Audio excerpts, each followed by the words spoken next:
রাজধানীর বাস টার্মিনালগুলো যেন অনিয়ম আর অরাজকতার আরেক নাম, যেখানে সেখানে যাত্রী ওঠানামা আর প্রধান প্রধান সড়ক দখল করে পার্কিংয়ে বাড়ছে যানজট, ভোগান্তি। নগরবাসীদের দাবি দ্রুত টার্মিনালগুলো শহরের বাইরে নেওয়ার। দুর্ভোগ কমাতে সরকার টার্মিনাল সরানোর পরিকল্পনা করলেও বিশেষজ্ঞরা এর কার্যকারিতা নিয়ে সন্দিহান। আল কাসিরের রিপোর্ট।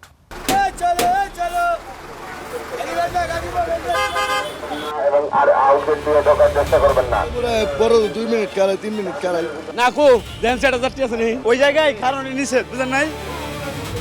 আচ্ছা আমরা লাগাইতে দেন আগে না স্যার জায়গা স্যার মাত্র তো গাড়ি স্ট্যান্ড থেকে বাড়িছি।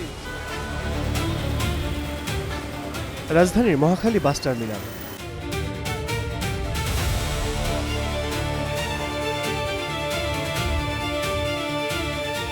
টার্মিনালের ভেতর বিশাল জায়গা রেখে তেজগাঁও শিল্পাঞ্চল থেকে মহাখালী পর্যন্ত প্রধান সড়কে পার্কিং করা হয় শত শত বাস। কাউন্টার থেকে যাত্রী না তুলে রাস্তা থেকেই যাত্রী ওঠানামার প্রতিযোগিতাও চলে। ফলাফল, বনানী থেকে বিমানবন্দর মহাসড়ক যানজটে স্থবির, লাখো যাত্রীর তীব্র ভোগান্তি।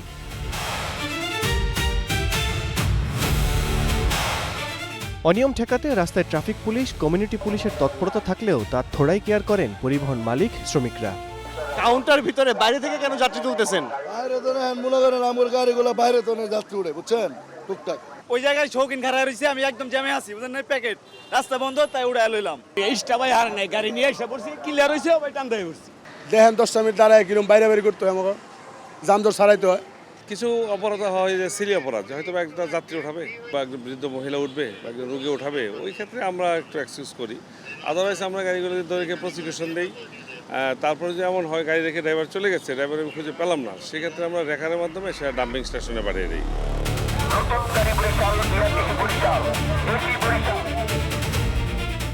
ঢাকার সবচেয়ে ব্যস্ততম এলাকা গুলিস্তান।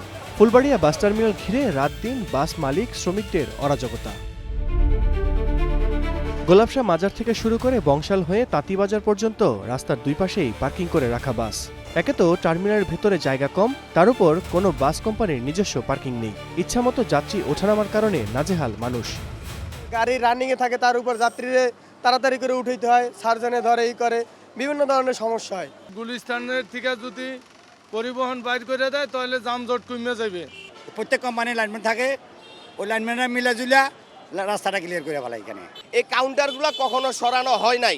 আজকে যেরকম অবস্থা দেখতেছেন, কালকে এসেও এই অবস্থায় দেখবেন।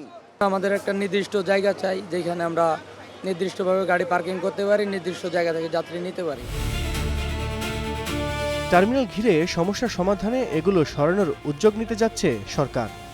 যাত্রাবাড়ির থেকে আমরা কাশপুর ব্রিজের পাশে, এবং আমরা ফুলবাড়িয়া থেকে আমরা কেরানীগঞ্জ, আর গাবতলীকে হেমায়েতপুর, আর মহাখালীটাকে আমরা পূর্বাচল, অস্থায়ী ভিত্তিতে এখানে নেওয়া হচ্ছে। এইগুলিকে স্থায়ী ভিত্তি করার জন্য ওই সব জায়গায় আবার কিছু জমি অ্যাকোয়ার করা হচ্ছে, আবার কিছু জায়গায় আমাদের সরকারি কিছু জমি রয়েছে, ওগুলি উপযোগী করে গড়ে তোলা হচ্ছে। সরকারের এমন সিদ্ধান্তের দ্রুত বাস্তবায়ন নিয়ে সন্দেহ প্রকাশ করছেন বিশেষজ্ঞরা। যদি টার্মিনাল সরানোও যায়, তখন দরকার হবে আধুনিক ব্যবস্থাপনা। টার্মিনালগুলিকে আপনি চালু করেন, শহরের মধ্যে যে টার্মিনালগুলি আছে, টিকিট কাউন্টারগুলি যদি সুশৃঙ্খল করা যায়, তাহলে যাত্রীরা টার্মিনাল থেকে উঠবে। তাহলে হবে কি, এটা একটা টেকসই সমাধান হবে। কারণ আমরা পুরো টার্মিনাল যদি সরিয়ে নিয়ে যাই, তাহলে হবে কি, শহরতলিতে যাত্রী নামিয়ে দেওয়ার পর এই যাত্রীরা শহরতলি থেকে যে শহরের মধ্যে ঢুকবে, এই কানেক্টিভিটি বা আন্তঃসংযোগ, এটাও কিন্তু একটা মাথা ব্যথার কারণ হয়ে দাঁড়াবে। কারণ শহরের মধ্যেই তো বাস আমরা ঠিক করতে পারিনি। 2021 সালে প্রথম ঢাকার টার্মিনালগুলো নগরীর বাইরে নেওয়ার উদ্যোগ নেন প্রয়াত মেয়র আনিসুল হক, কিন্তু এতদিনেও এর সিকিভাগ বাস্তবায়ন হয়নি।